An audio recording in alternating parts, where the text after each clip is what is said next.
The crystal chandeliers of the Grand Astoria ballroom dripped light like diamonds onto the city's elite. At the center of it all was Justin Vance, a man who moved as if he owned the very air everyone breathed. His arm was wrapped around the waist of Scarlett Dubois, a woman whose crimson dress was as bold as her ambition. They swayed to the music, a perfect portrait of power and passion. He was the king of his castle, a titan of industry, celebrating his latest triumph. But a king is only a king so long as his castle is truly his. And tonight, the rightful owner had come to collect.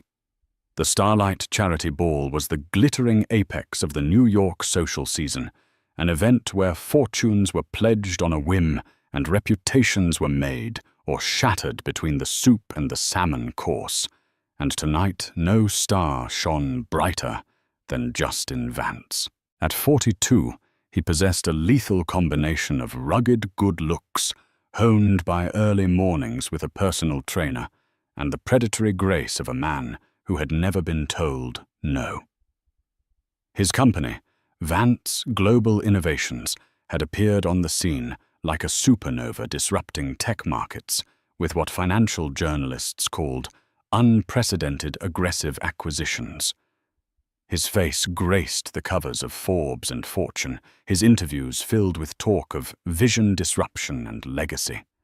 Tonight, he was the event's guest of honor, having made a 7-figure donation to the Children's Hospital that sent a ripple of impressed murmurs through the ballroom.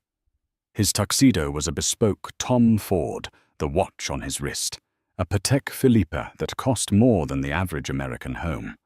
Every detail of his existence was meticulously curated to scream success, and the most dazzling accessory on his arm was Scarlett Dubois. She was 26, a former art gallery assistant, who now ran her own art consultancy, a venture funded entirely by Justin's generosity.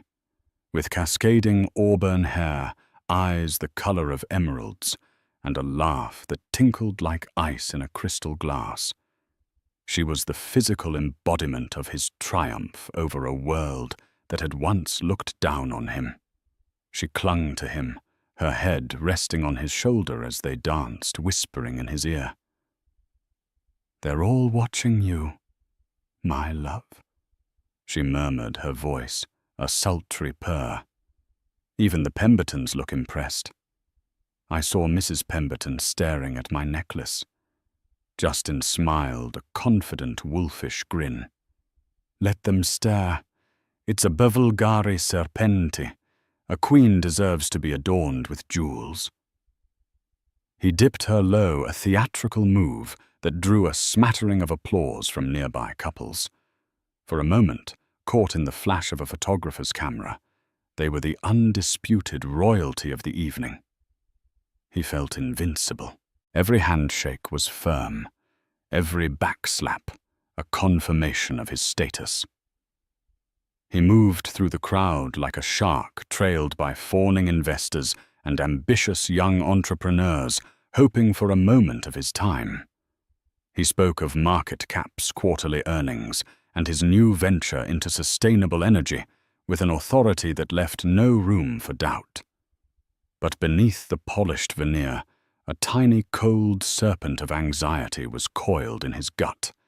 It was a familiar feeling, one he'd lived with for years, but tonight it was more active, its hissing almost audible over the string quartet. He pushed it down with another flute of Dom Perignon, the bubbles a temporary balm on his frayed nerves. His life was a masterpiece of illusion. Vance Global Innovations existed, yes, but it was not the empire he portrayed. It was a house of cards built on leveraged debt, wildly optimistic projections, and a single monumental lie that formed its foundation. The lie was so audacious, so complete, that no one had ever thought to question it. His wife Amelia was not here tonight. When he'd left their cavernous Fifth Avenue apartment, she had been sitting in the library, a book open in her lap, her face pale and still. Another late night, Justin. She had asked, her voice quiet, devoid of its usual warmth. It's the Starlight Ball, Ellie. I'm the guest of honor. We discussed this. You're the guest of honor, she corrected softly. I have a headache. You and Scarlett can represent the Vance name just fine. The casual, almost dismissive way she mentioned Scarlett's name sent a chill down his spine. For months, Amelia had been distant, retreating into a shell of polite indifference. The fiery, brilliant woman he had married, the one who had challenged him and sharpened his ambition, had been replaced by this placid, observant ghost. He told himself it was ennui, the boredom of a life with too much comfort. He preferred that explanation to the alternative that she knew, that she was watching him waiting. He pushed the thought away. Here in the glittering ballroom with Scarlett's warm body pressed against his and the scent of her expensive perfume filling his senses, his wife felt like a relic from another life. Amelia was stability history, the bedrock. Scarlett was the future, the prize, the proof that he had truly arrived.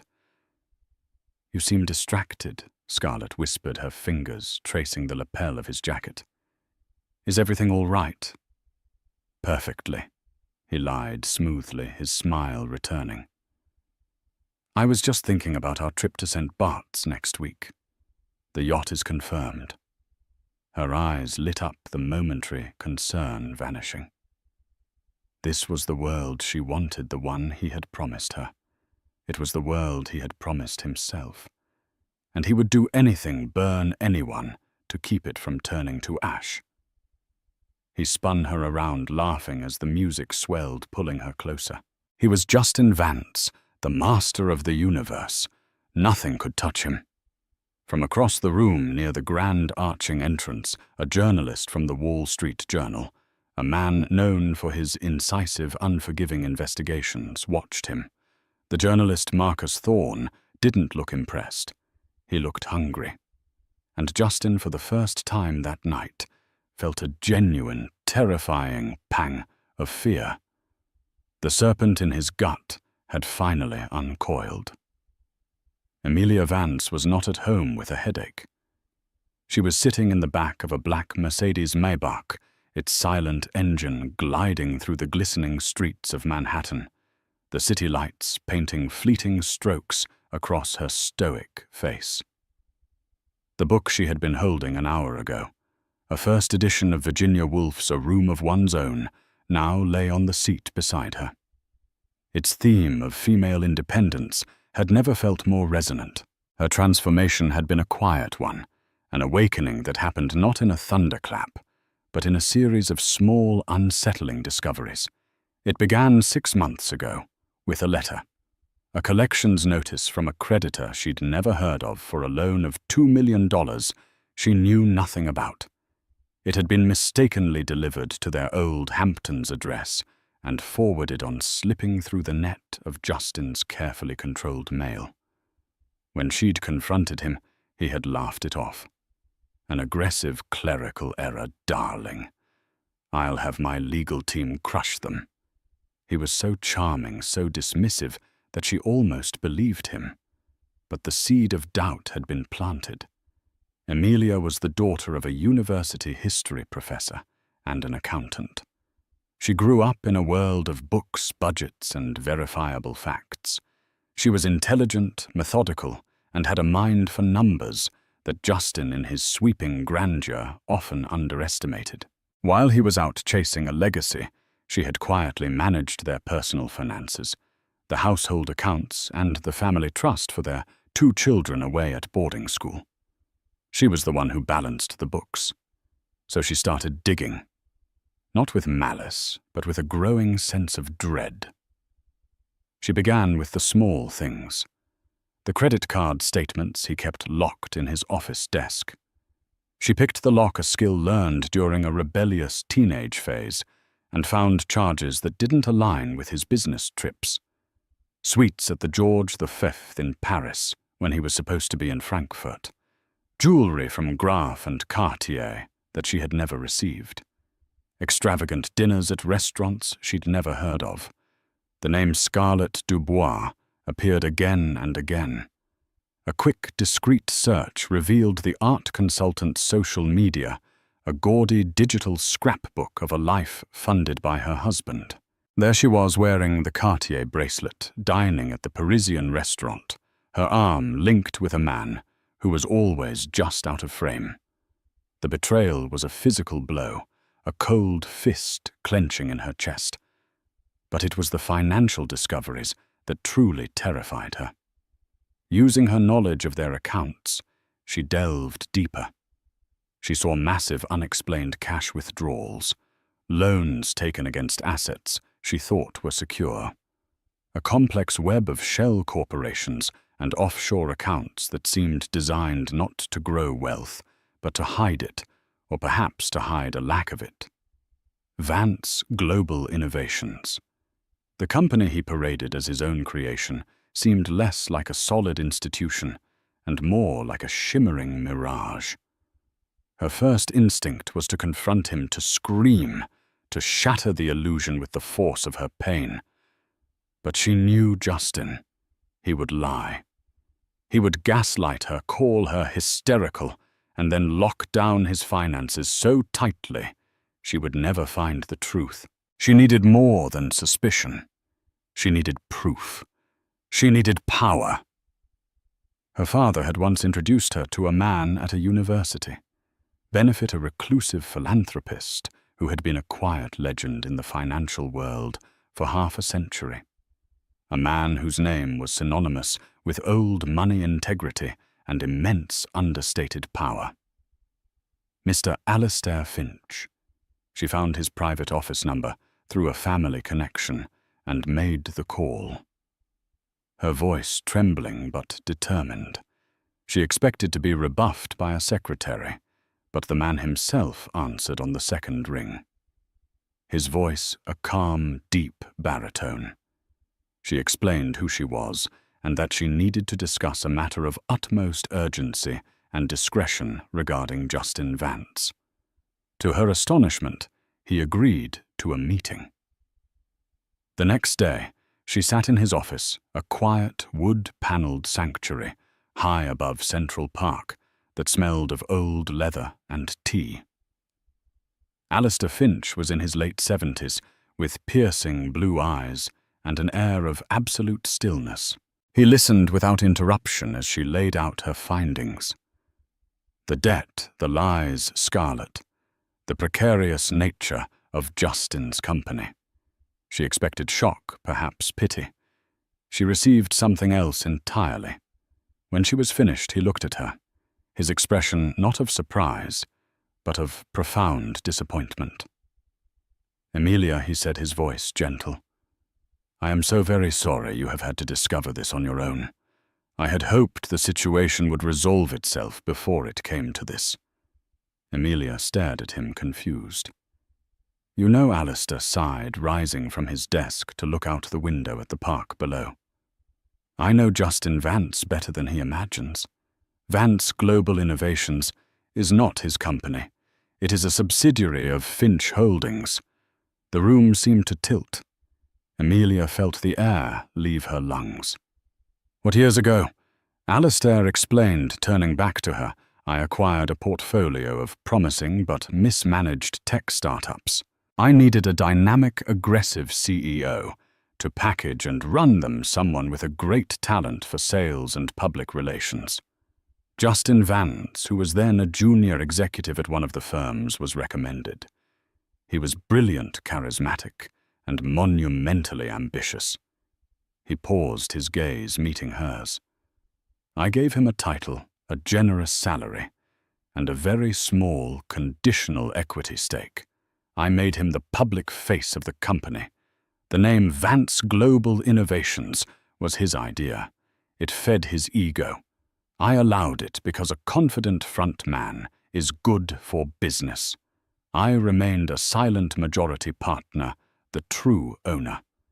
The capital, the assets, the patents, they are all mine." Emilia felt a wave of nausea. Justin wasn't just a cheat and a liar. He was a fraud on a scale she could never have imagined. He wasn't a king. He was a court jester who had stolen the king's crown and was pretending it fit. For a while he performed well. Alistair continued, but in the last 2 years, his narcissism has spiraled out of control. He began to believe his own press. He started leveraging the company's assets for personal gain, for this lifestyle. He has been cooking the books to hide his profligacy from my auditors. I have been building a case against him for months. I was going to remove him at the end of the fiscal quarter.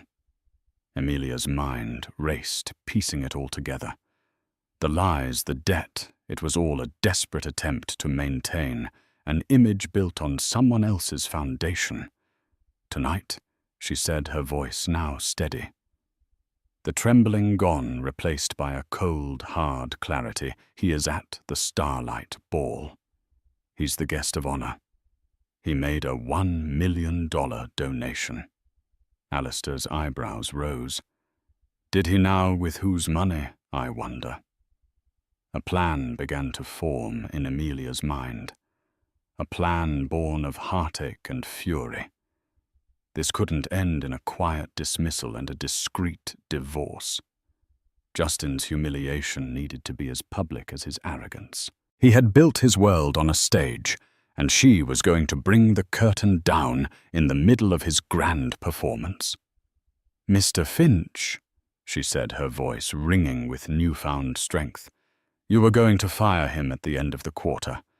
I would like to ask you to move up the timeline to tonight."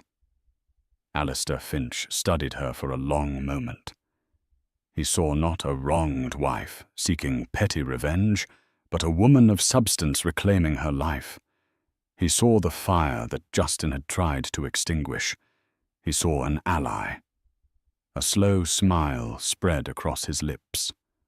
"An excellent idea, Mrs. Vance. I believe a public statement is in order. Shall we go?" As the Maybach pulled to a stop a block from the Astoria, Amelia looked at her reflection in the darkened window. The pale, uncertain woman from the library was gone. In her place was a woman who knew the truth. She wore a simple but exquisitely tailored navy blue gown. Her only jewelry, the sapphire engagement ring Justin had given her years ago, a ring she now realized was likely paid for with borrowed money. It felt heavy on her finger, a final link to the lie. She slipped it off and placed it in her clutch. Her escort, a man of true power and substance, opened the car door for her. Together they walked towards the bright lights of the hotel, two silent architects of a spectacular demolition. Inside the Grand Astoria ballroom, the atmosphere was effervescent. Champagne flowed from gravity-defying towers, and the air hummed with the potent cocktail of power, wealth, and ambition. Justin Vance was holding court near the stage, a circle of admirers hanging on his every word. He was retelling the story of a recent hostile takeover, embellishing details to cast himself as a ruthless corporate warrior. "The board was sentimental," he said, with a condescending chuckle, adjusting the lapels of his jacket. "They wanted to protect the company's founding legacy. I told them legacy doesn't pay the shareholders. We closed the deal by dawn. Sometimes you have to be the wolf." The group laughed appreciatively. Scarlett gazed at him with undisguised adoration, her hand resting proprietarily on his arm. She felt the intoxicating pull of his power, a force that she believed would soon be hers to wield as well. She was no longer Scarlett Dubois, the girl from Queens. She was on the verge of becoming Mrs. Justin Vance, a name that would open every door. It was then that the grand oak doors at the far end of the ballroom swung open. The entrance of a new guest at a gala is rarely a momentous occasion, but this was different. The change in the room's atmosphere was instantaneous and profound.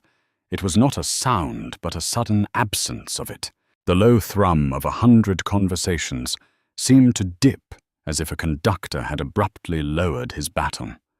Heads turned first out of idle curiosity, then with widening eyes of disbelief. Amelia Vance stood in the doorway. But it was not the Amelia they knew. The society wives who exchanged polite air kisses with her at luncheons were used to a woman of quiet elegance and reserved grace.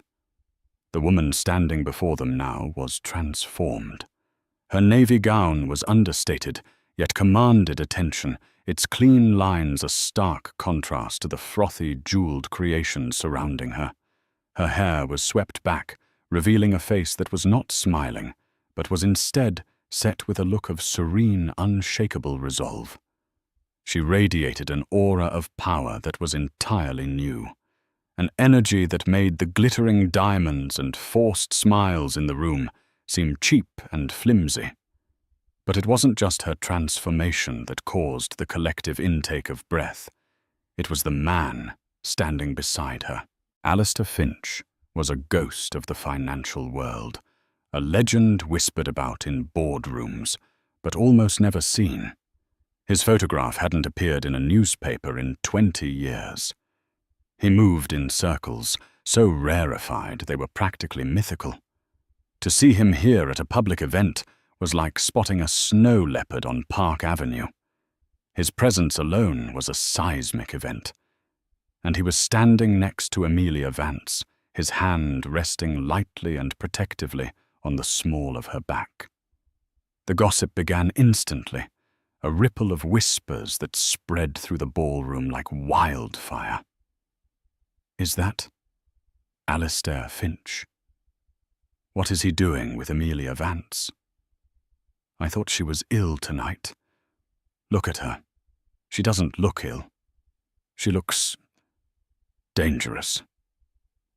Justin's story faltered mid-sentence. He had his back to the entrance, but he felt the shift in the room's energy, the sudden diversion of his audience's attention. He turned a flicker of annoyance on his face, ready to reclaim the spotlight. His eyes met Amelia's across the vast, suddenly silent expanse of the ballroom. The blood drained from his face. The confident smile froze, then melted away, replaced by a mask of stunned confusion. Why was she here? And why in God's name was she with Alistair? Finch. Finch was a recluse, a silent partner he hadn't spoken to directly in over a year, communicating only through layers of lawyers and accountants. Their relationship was one of professional distance, just as Justin preferred it. Seeing him here with his wife felt like a violation of the natural order, a nightmare made real. Scarlett felt the change in him immediately. His arm tensed under her hand. Justin. What is it? She asked, following his gaze. She saw a handsome, well-dressed woman and an old man. She felt a prickle of jealousy at the woman's poise, but didn't understand the significance. Who are they? Justin didn't answer. His mind was racing, trying to compute the impossible equation before him. Amelia, Finch, together, here. It didn't make sense. A dozen frantic scenarios played out in his head, each more terrifying than the last. Was this about their marriage? Was she publicly leaving him for an older, richer man? The absurdity of the thought was almost comical, but the ice-cold dread gripping his heart was anything but. Amelia and Alistair began to walk. They didn't hurry. Their pace was slow, deliberate, regal. With every step they took, the path before them cleared as if they were parting the Red Sea. People backed away, their whispers dying on their lips, replaced by a tense, expectant silence. The string quartet, sensing the dramatic shift, faltered, and then stopped playing altogether. The only sound was the soft click of Amelia's heels on the marble floor, a sound that echoed in the cavernous room like a ticking clock counting down to doomsday. Marcus Thorne, the journalist, watched with rapt attention his professional instincts screaming. This was it. This was the story. He subtly angled his body, ensuring his phone's camera had a clear, unobstructed view. The walk across the ballroom floor felt like an eternity. To Justin, it was a death march. He watched his wife approach a woman he had systematically underestimated, ignored, and betrayed. He saw now with horrifying clarity the intelligence in her eyes, the steel in her spine. This was not the quiet, compliant wife he had left at home. This was a stranger, a beautiful, avenging angel. And beside her, the old man whose quiet demeanor belied a power so vast it could erase Justin from existence with a single phone call, walked with the calm certainty of a man who owned the very ground on which they all stood. By the time they reached Justin's circle, the entire gala had come to a standstill. Every eye in the room was fixed on the four people at its center: the fraud, the mistress, the wife, and the king. The air was thick with unspoken tension, charged and volatile, ready to ignite. Emilia and Alistair stopped a few feet from Justin and Scarlett. The silence in the ballroom was now absolute, a heavy blanket that smothered all other senses. It was as if the hundreds of guests had ceased to breathe, becoming a silent chorus for the drama unfolding before them. For a long moment, no one spoke. The four of them stood in a tableau of impending disaster. Justin, his face a ghastly shade of pale, finally found his voice. It came out as a strained, unnatural croak, a desperate attempt to regain control of a situation that was spiraling into a black hole. "Emilia," he said, forcing a brittle smile. "What a surprise. I thought you were feeling unwell." "And Mr. Finch? An honor to see you out and about. To what do we owe the pleasure?" He tried to project his usual charismatic confidence, but the tremor in his voice betrayed him. He was a bad actor in the final scene of a play he no longer understood. Emilia's expression didn't change. Her gaze was level, her eyes holding his with an intensity that made him want to look away. She didn't acknowledge his question. Instead, she looked past him, her eyes landing on Scarlett for the first time. She looked at the younger woman, not with the fury of a spurned wife, but with something far more devastating, a cool, clinical pity. Her eyes scanned the Bivulgari necklace, a piece she recognized from a receipt she had found before meeting Scarlett's gaze. "That's a beautiful piece," Emilia said, her voice calm and clear, carrying easily in the silent room. "He has expensive taste. You should know, however, that it was purchased with a line of credit secured against a home that is solely in my name. I suppose in a way that makes it a gift from me." Scarlett's face flushed a deep crimson. The insult was so precise, so elegantly delivered, it was like being struck by a poisoned dart. She opened her mouth to retort, to say something cutting, but no words came. She looked to Justin for defense, but he was staring at Emilia, his face a mask of horror. He knew in that instant that this was not about jealousy. This was an execution. "Emilia, this is hardly the time or the place," Justin stammered, taking a half-step forward as if to shield Scarlett, a pathetic, reflexive gesture of a man protecting one asset from another. On the contrary, Justin Alistair Finch spoke for the first time. His voice was not loud, but it had a gravelly resonance of pure authority that commanded total attention. Every guest in the room leaned in, straining to hear. "I think this is the perfect time and place. A man's character is best judged in public." Alistair's eyes, cold and blue, as a winter sky settled on Justin. I was just telling Amelia about the nature of our business relationship. I find that transparency is always best. Don't you, Justin? Felt a wave of dizziness. He felt trapped, cornered, the brilliant lights of the chandeliers suddenly feeling like harsh, interrogating lamps. I don't know what you mean, he managed to say the lie, sounding feeble even to his own ears. Let me clarify. Alistair said, his tone patient, as if explaining a simple concept to a child. For 10 years you have been the face of a company. You have taken the credit, you have graced the magazine covers, and you have enjoyed the considerable perks of the position I gave you.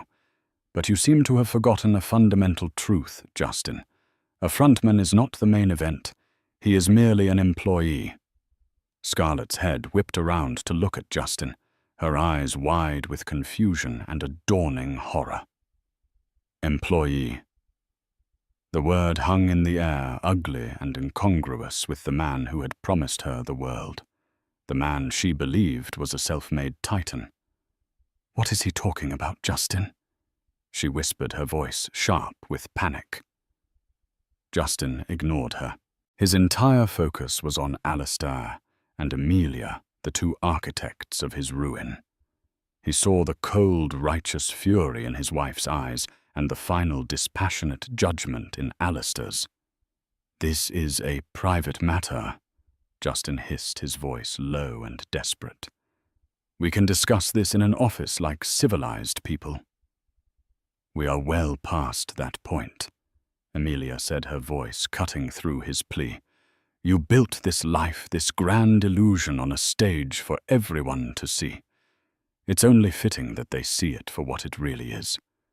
She took a step closer, her voice dropping but losing none of its steely edge. Did you really think I wouldn't find out? The debt, the lies, the women. Did you think I was just another one of your decorative assets? Something to be stored in your Fifth Avenue apartment until needed. Every word was a perfectly aimed blow. Justin flinched. He had no defense. The lies he had lived by for so long were useless against the cold, hard weight of the truth. He looked around the room at the sea of faces watching him. These were the people whose approval he had craved, whose envy he had cultivated. Now their expressions were a mixture of shock, fascination, and undisguised schadenfreude. He was no longer their peer. He was their evening's entertainment. The public spectacle he had so desperately wanted was his, just not in the way he had ever imagined. The confrontation was not a screaming match, not a messy, emotional scene. It was something far worse. It was a quiet, methodical public dissection, and the surgeons were holding their scalpels ready to make the final fatal incision. The tension in the ballroom had reached its zenith. Justin Vance stood exposed, his carefully constructed world crumbling around him in slow motion. He looked from his wife's resolute face to Alistair Finch's impassive one, searching for an exit, a way to spin this, to lie his way out one last time. But there was no escape. You have no idea what you're talking about, Justin blurted out, a last desperate act of defiance. He turned his attention to the crowd, his voice rising in a theatrical appeal. This is a private marital dispute, complicated by a bitter business disagreement. My wife is overwrought, and Mr. Finch is attempting a hostile takeover, using my family to do it. A few people in the crowd murmured the accusation of corporate raiding a familiar narrative.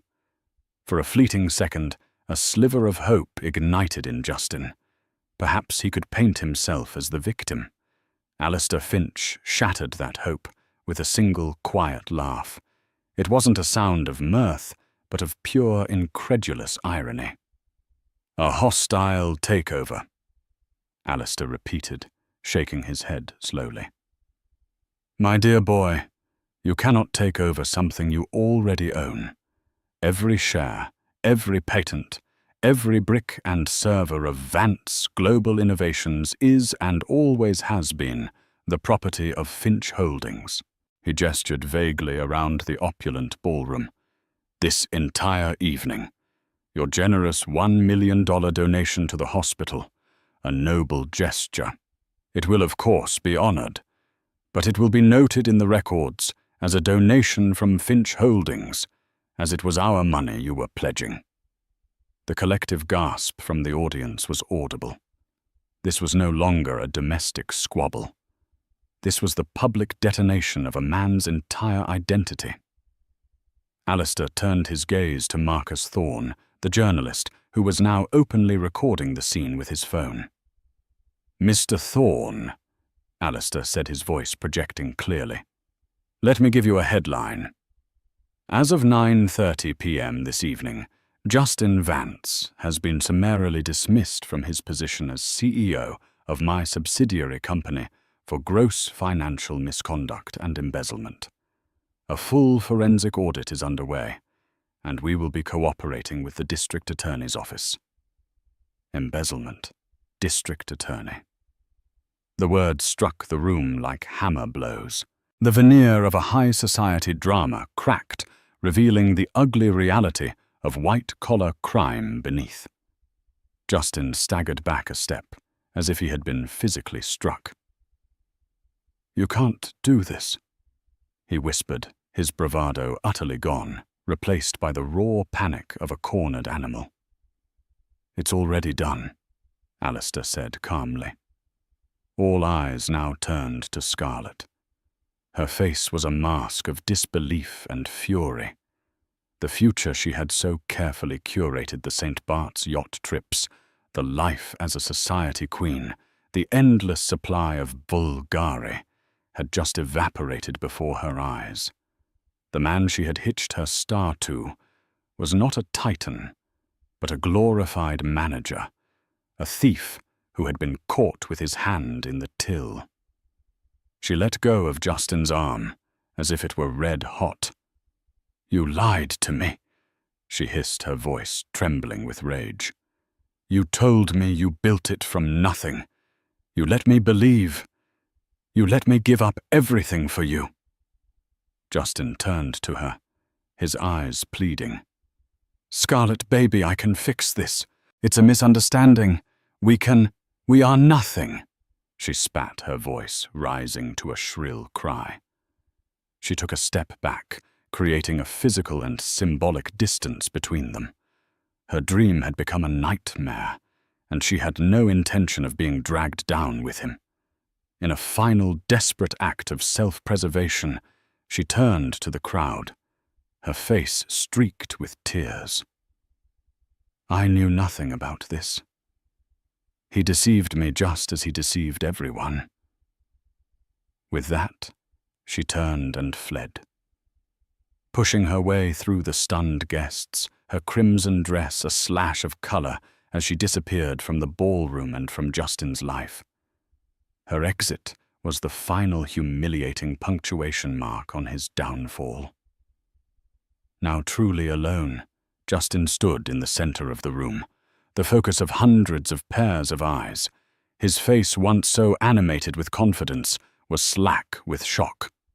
The king had been dethroned, his castle revealed to be a painted backdrop, and his queen had abandoned him. Two uniformed security guards, who had been discreetly summoned by the hotel manager at Alistair's signal, moved purposefully through the crowd. They flanked Justin, their presence large and imposing. "Mr. Vance," one of them said, his voice polite but firm, "we're going to have to ask you to come with us." Justin looked at them, then at Amelia one last time. In her eyes he saw no triumph, no gloating, only a profound and weary sadness. The sadness of a future that had been stolen by his lies. He had not only lost his fortune and his freedom. He had lost the one person who had ever truly believed in him, long before the illusion was even built. As the guards, gently but inexorably, guided him towards a side exit, away from the prying eyes and the now buzzing cameras, the silence in the room finally broke. The whispers erupted into a roar of conversation. Photographers rushed forward, their flashes popping, capturing the ignominious retreat of the fallen mogul. Amelia Vance stood perfectly still, amidst the chaos, a pillar of calm in the storm of her own making. She watched him go, not with hatred, but with the quiet, devastating finality of closure. The house of cards had fallen, and she was the one who had pulled out the first card. As Justin was escorted out, a service exit plunged from the pinnacle of society into the harsh, fluorescent-lit reality of a hotel corridor. The grand ballroom buzzed with the frenetic energy of a scandal in full bloom. The story of Justin Vance's spectacular implosion was already spreading beyond the Astoria's walls, zipping across the city via text messages, tweets, and frantic phone calls to gossip columnists. The Starlight Ball would be remembered not for its philanthropy, but for the public execution of a man's reputation. In the eye of this hurricane stood Amelia. The guests who moments before had been staring at her with rapt attention now seemed unsure how to approach her. She was no longer just Amelia Vance, the quiet, respectable wife. She was the architect of this demolition, a woman who had revealed a strength and ruthlessness no one had suspected. Alistair Finch gently touched her elbow. "Let's get some air," he said, his voice a low anchor in the swirling sea of noise. He guided her away from the ballroom through a private doorway and onto a secluded terrace overlooking the twinkling expanse of Central Park. The cool night air was a welcome relief. For the first time since she had walked through the ballroom doors, Amelia allowed her composure to crack. A long, shuddering breath escaped her lips, and she gripped the cold stone balustrade for support. "It's done," she whispered more to herself than to Alistair. "Yes, it is," he confirmed, standing beside her. He didn't offer empty platitudes or congratulations. He simply stood with her, a silent witness to the immense emotional toll of the evening. "Did you see his face, Alistair?" she asked, her voice thick with a sorrow that surprised her. "At the very end, he looked like a lost little boy." "Many con men do when the con is finally over," Alistair replied gently. "They build their identities on the adoration and envy of others. When that is stripped away, there is often very little left underneath. Do not mistake your pity for his innocence, Amelia. The man was a predator. He preyed on your trust, on my investment, and on that young woman's ambition. Tonight was not an act of revenge. It was an act of justice." She knew he was right. The pity she felt was a phantom limb, an echo of the love she once had for the man she thought Justin was. That man had never really existed. He was a character Justin had invented, and she had been his most loyal audience. Her phone buzzed in her clutch. It was a text from her eldest daughter away at school in Switzerland. "Mum, is everything okay?"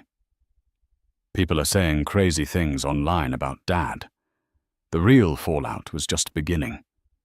Protecting her children from the shrapnel of their father's explosion would be her next and most important battle. "What happens now?" she asked Alistair. "To him, the authorities will take over. He has committed serious financial crimes. There will be trials, legal battles. It will be messy. But my legal team will handle everything related to the company. They will also represent your interests in the divorce, if you'll have them. We will ensure that you and your children are protected and receive what you are rightfully owed." "Thank you," she said the words, feeling inadequate. They stood in silence for a few more minutes, watching the distant river of headlights flowing through the park. Inside, the party was breaking up the guests, leaving with the night's juicy scandal to dissect over brunch the next day. The story of the Vances was now public property. Somewhere in the city, Scarlett Dubois was likely making a frantic call to her lawyer, or perhaps another wealthy suitor, attempting to spin her story to cast herself as the ultimate victim and salvage what was left of her reputation. Her flight from the ballroom was an act of survival, and Amelia couldn't bring herself to feel anything but a distant, weary disdain for the girl. She was a symptom of Justin's disease, not the cause. Finally, Amelia straightened up, pulling her wrap around her shoulders. The sadness was still there, a dull ache in her chest, but it was now overlaid with a profound sense of release. She was free. The weight of Justin's lies, a burden she had carried unknowingly for years, was finally lifted. "I think I'm ready to go home," she said. Not to the opulent Fifth Avenue apartment that now felt like a gilded crime scene, but to the idea of a home she could now build for herself, one founded on truth and her own strength. Alistair nodded, a look of deep respect in his eyes. "Of course. My car is waiting." As they walked away from the terrace, leaving the noise and the wreckage of her old life behind, Amelia felt the first tentative stirrings of a future she hadn't dared to imagine. It was a future where her name was not just an attachment to a man's, but was entirely her own. The night had been an ending, but it was also, she realized, a beginning. 3 months later, the name Justin Vance was no longer on the lips of New York's elite, but in the dry, factual columns of the financial crime blotter. The Wall Street Journal had run a devastating exposé, with Marcus Thorne's byline detailing the intricate web of fraud Justin had spun. Tabloid headlines screamed about his indictment on multiple counts of wire fraud and embezzlement. His assets were frozen, his reputation so toxic that former friends and colleagues crossed the street to avoid making eye contact with his lawyers. The Wolf of Wall Street had been declawed, defanged, and caged, awaiting a trial whose outcome was a foregone conclusion. Amelia sat in a bright, airy office in Soho, a space that smelled of fresh paint and new beginnings. Sunlight streamed through the large industrial windows, illuminating blueprints and fabric swatches spread across a large oak table. The grand, suffocating apartment on Fifth Avenue had been sold as part of the legal proceedings. With the considerable assets Alistair's lawyers had secured for her funds, that were legally hers and untainted by Justin's fraud, she had bought a smaller, elegant brownstone downtown and invested the rest in her own venture. She had started an interior design firm, Vance & Co. A deliberate act of reclaiming her own name. It had been a passion she had suppressed during her marriage, relegated to a hobby. Now it was her profession. Her first major client was fittingly Alistair Finch, who had tasked her with redesigning the corporate lobby of Finch Holdings. It was a public vote of confidence that had instantly put her on the map. Her phone buzzed. It was a message from her daughter, a picture of her son home from school for the weekend, laughing as they baked a cake in the new kitchen. The caption read, "He's trying to eat all the frosting. It's good to be home, Mom." Amelia smiled a genuine, unburdened smile. The divorce had been finalized last week. The proceedings were swift and brutal for Justin's side. He had nothing left to bargain with. She had been granted full custody, and a settlement that ensured her and the children's futures were secure. She had not seen him since that night at the Gala, and she had no desire to. Alistair Finch had become a surprising and cherished friend. He was a mentor offering shrewd business advice and quiet encouragement. There was no romance between them, only a deep mutual respect. He had seen the strength in her when she couldn't see it in herself, and for that she would always be grateful. Sometimes, late at night, she thought about the wreckage. She thought of Scarlett, who had reportedly moved to London, seeking to reinvent herself far from the fallout. She thought of Justin, sitting in a cell. The tailored suits and Patek Philippe watches replaced by a standard-issue jumpsuit. She didn't rejoice in his downfall. It was a tragedy, a life wasted in the pursuit of a hollow image. His greatest crime, she realized, was not the money he stole, but the trust he betrayed and the potential he squandered. He had been so busy playing the part of a great man that he had never bothered to simply be a good one. Her new assistant knocked on the doorframe. "Mrs. Vance, the clients from the Mercer project are here." Amelia stood up, smoothing the front of her blazer. She was no longer just Mrs.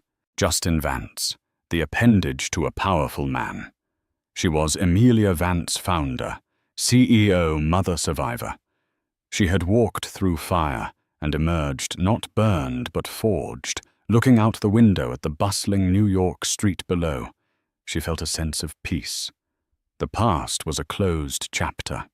Before her was a blank page, and for the first time in a very long time, she was the one holding the pen.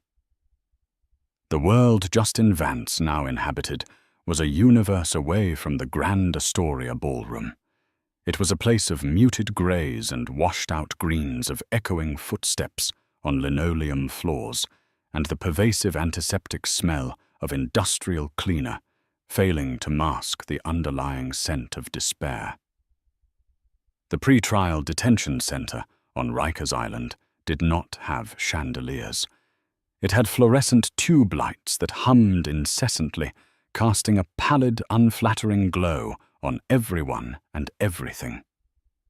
Stripped of his bespoke suits, his Swiss watches, and the charismatic aura they helped project, Justin was diminished. In the standard-issue orange jumpsuit, he looked smaller, his confident posture replaced by a bitter, resentful slump. He had spent the last 3 months in a state of suspended disbelief, cycling through rage, self-pity, and a burning, venomous hatred for the two people he held responsible for his predicament: Alistair Finch, and most of all, Amelia. In his mind, he was a victim of a colossal betrayal. He wasn't a criminal. He was a visionary who had been stabbed in the back. He had flown too close to the sun. Yes, but it was Amelia who had personally ripped the feathers from his wings and watched him plummet to the earth. The long, silent hours in his cell were not spent in remorseful contemplation, but in replaying that night at the Gala, dissecting every word, every look, his fury growing with each imagined slight. His high-priced lawyer, a man paid for by the last dregs of a legal defense fund Alistair had surprisingly permitted, had been blunt. The evidence against him was overwhelming. The forensic audit had unearthed a mountain of deceit. His only hope was a plea bargain that might shave a decade or two off a lengthy prison sentence. For that, the lawyer had explained, a show of remorse would be invaluable. Character witnesses, a statement from his ex-wife about his role as a father. These things could influence a judge. And so Justin had made the call. He had requested a meeting with Amelia. It was a calculated gamble, his final move on a chessboard where he had already lost his king. He would swallow his pride, feign contrition, and play the only card he had left, their shared history and their children. Amelia agreed to the visit against the strenuous advice of Alistair and her own lawyers. "There is nothing to be gained," Amelia Alistair had told her over the phone, his voice laced with concern. "He is a master manipulator. Do not give him an arena to perform in." But Amelia knew it was something she had to do. Not for him, but for herself. It was the final chapter of a book she needed to close with her own hands. She needed to face the man stripped of all his power and pretense, and confirm that the hold he once had on her was well and truly broken. She walked into the visitation room, her posture poised, her expression unreadable. She wore a simple cream-colored blouse and grey trousers, an outfit that was professional, understated, and utterly devoid of vulnerability. The Amelia who had once cried over his casual cruelties was gone forever. They sat opposite each other, separated by a thick pane of smudged plexiglass, and spoke through crackling receivers. Justin picked his up first. He had rehearsed his opening, aiming for a tone of broken humility. "Ellie," he began, his voice a low rasp. "Thank you for coming. You look... well." "I am Justin," she replied, her voice steady and clear through the receiver, without a hint of the emotion he had hoped to hear. He forged on with his script. "I've had a lot of time to think in here. About everything. About us. I remember when we first met at that fundraiser. I was so nervous. You were the most brilliant, beautiful woman I had ever seen. Everything I did, everything I built, it was all for you, you know, to give you the world. It was a classic Justin maneuver, a romantic lie wrapped around a kernel of truth." Amelia listened patiently, her expression unchanging. She didn't correct him, didn't argue. Her silence was more unnerving than any outburst would have been. "I lost my way," he continued, trying to inject a tremor into his voice. "I got caught up in the pressure, the expectations. I made mistakes. Terrible, unforgivable mistakes. And I am so sorry, Ellie, for what I did to you and to the boys." He paused, waiting for her reaction. A tear, a softening of her eyes. Anything. He got nothing. "Why did you ask me to come here, Justin?" she asked, her tone direct and businesslike. Thrown off by her refusal to engage with his emotional preamble, he stumbled. I need your help. My lawyer says. A letter. A statement to the judge. If you could just tell him that I'm a good father, that I was a good husband who made a mistake under pressure, it could make a difference. For the boys, Ellie. So they don't have to grow up with their father in prison for 20 years. There it was. The transactional heart of his apology. Amelia finally allowed a single, weary emotion to flicker across her face, disappointment. Our sons already have to grow up with a father who is a criminal. Justin, she said, her voice cutting through his pretense. A letter from me won't change the facts of what you did. You didn't make a mistake. A mistake is taking the wrong turn on the highway. You orchestrated a deliberate, years-long campaign of fraud and deceit that hurt hundreds of people, not to mention your own family. Justin's mask of contrition began to crumble. You did this to me, he hissed, his voice dropping to a venomous whisper. You and that old man, you could have come to me, we could have handled it privately. But you had to destroy me. You had to humiliate me in front of everyone. You humiliated yourself. Amelia countered, her voice remaining perfectly level. You built a stage of lies and paraded yourself upon it. All I did was turn on the lights. I came here today to tell you one thing, Justin. The name of my new company is Vance & Co. He stared at her, uncomprehending. What I'm not running from, the name you tarnished, she explained. I'm reclaiming it. I'm building something real, something honest for myself and for our sons. Something they can one day be proud of. That is my statement. My work will be my statement. My life will be my statement. In that moment, Justin finally understood. He had no power here.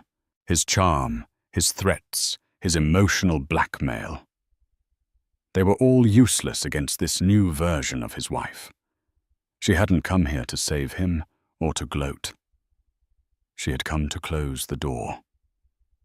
Goodbye, Justin, she said, softly. She placed the receiver back on its cradle, the click echoing with finality.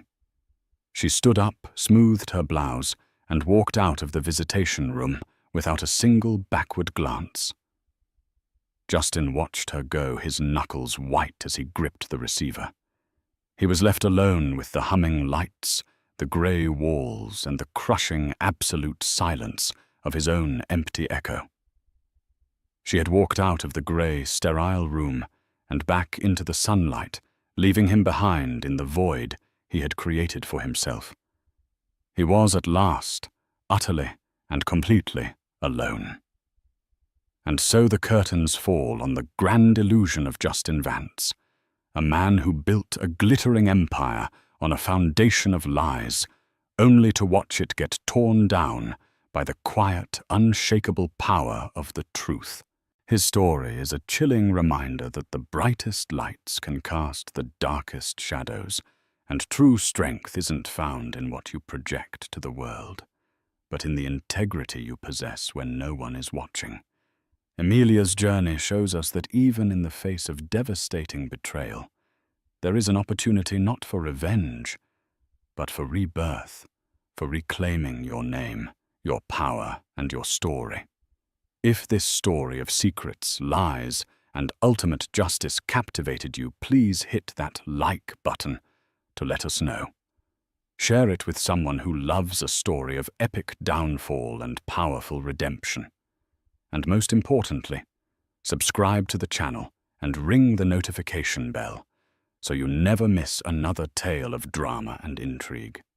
Thank you for listening.